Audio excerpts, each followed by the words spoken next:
Hello everyone, and today I have one more and amazingly exciting must-see chess game by Raul Capablanca. So this was from a 10-board chess Simul from 1927 from Sao Paulo, Brazil. In a chess Simul, so Capablanca had the white pieces and his opponent was Alcides Prestes, who had the black pieces. His opponent was a chess player from Brazil, an amateur chess player. So let's see what happened. e4, e6, and we have the French defense, and then bishop to b4, pinning the knight, and also pinning the defender of the e-pawn. So bishop to d3, developing and protecting. So knight to f6, and this is the Winawer variation of the French defense. So e5, advancing. So knight back, and then queen to g4, a popular move in this line, and Capablanca is targeting on g7. So we have g6. Of course, black didn't want to castle, because this is going to be castling into it. Bishop to h6, and how to defend the checkmate threat. The pawn is pinned. So if pushing the pawn, we can capture the rook next. So in this position we have g6 defending, but this is weakening the dark squares. Bishop to g5. So how to defend the queen? The most sensible way to defend the queen is retreating the bishop, and this is a force move. And then Capablanca played h4, improving the position. So f5, queen to f4, and then c5. But here comes a very annoying move to deal with for black.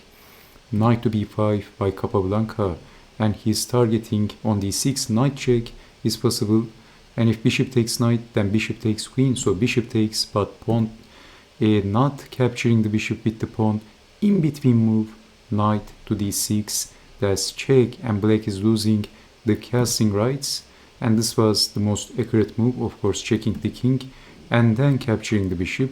And all of a sudden this position looks like a very difficult position for black. So c takes on d4, and then g4, immediately pushing the pawn because the queen is lined with the king.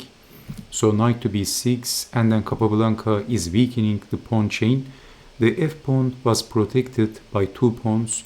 Now it is protected with only one pawn, and at the correct time Capablanca can even sacrifice a piece to launch a monster vicious attack to the king, to the uncastled king. So knight to f3, knight to c6, simply knocking the pawn on d4, knocking the pawn off. So queen to e7, and Capablanca knocks off the knight as well. So b takes on c6, and then Capablanca castled from the queen side, and basically white has the better position. The king is in the center, the rooks are not connected, the king haven't castled, so this is a very difficult position to deal with. Bishop to e6, and then fixing the h-pawn with the rook, rook over, and then doubling the rooks on the semi-open h-file.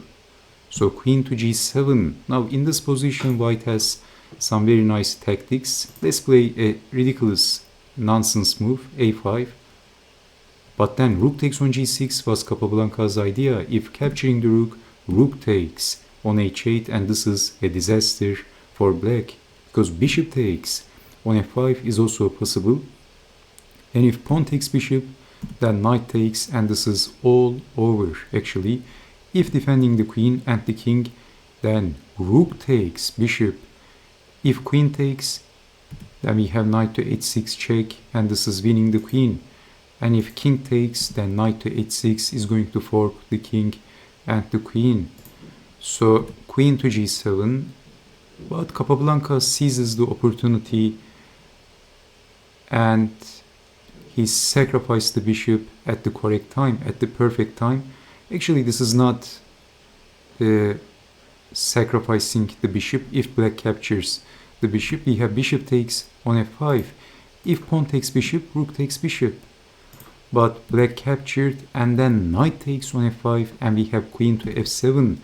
And now what happens if accepting the piece sacrifice? Then we have a, a queen takes on f5, and this is winning easily for white. Because if king moves to e8, then rook to e6, and if king moves to g8, then we have queen to e6 check. And if blocking, of course, if moving the king, then rook to f6, that's bad news. If queen to f7, can you see what white can play here?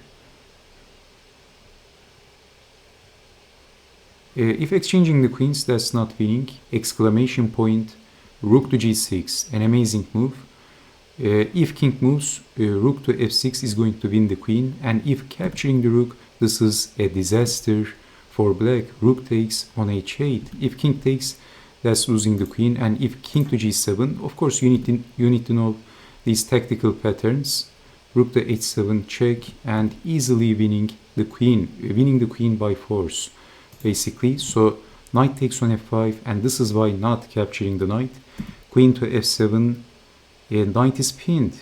Is white losing the piece now for nothing? But you always have to look for the checks. Queen to b4, that's check. King to g8, and if king to e8, of course knight to d6 is going to fork the king and the queen, so black has to give up the rook. So we have king to g8 and then knight to e7. Black didn't want to line the king with the queen. I mean, knight takes and then capturing the rook is also possible. So king to g7, and then Capablanca has a very beautiful forced checkmate actually. Did you see the move? Rook takes on h7 by Capablanca. I mean, if king goes up, of course rook takes and then rook up again. The h rook is going to join the attack. It's a disaster. So rook takes and then rook takes. Capablanca is a rook down, but he has the open h file, a vicious attack, and black resigned. Because of this continuation, moving the king and then queen to h6, checkmate, and this is the only possible scenario, and black is getting checkmated. And this was a 10-board chess simul, and Capablanca won all 10 of them. And this was a fantastic chess game by Capablanca. One-way traffic from beginning to the end. So, especially after black lost the casting rights, it was a horrible and a very difficult position for black in this chess game. So you always have to obsess with castle, with trying to bring your king to the safety. So that should be your first objective.